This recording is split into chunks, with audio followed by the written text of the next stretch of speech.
ta yêu cuộc đời.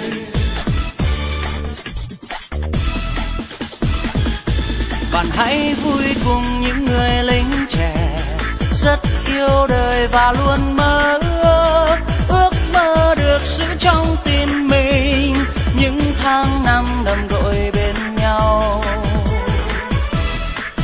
Đời lính có khi thật nhớ nhà, nhờ gió đem lời yêu thương gửi tới nơi quê nhà, nơi có những vì sao để mong.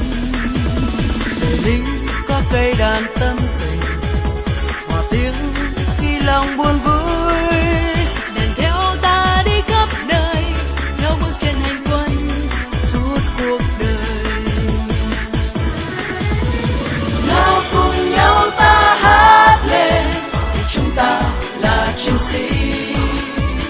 Nào cùng nhau ta hát lên, chúng ta yêu cuộc đời.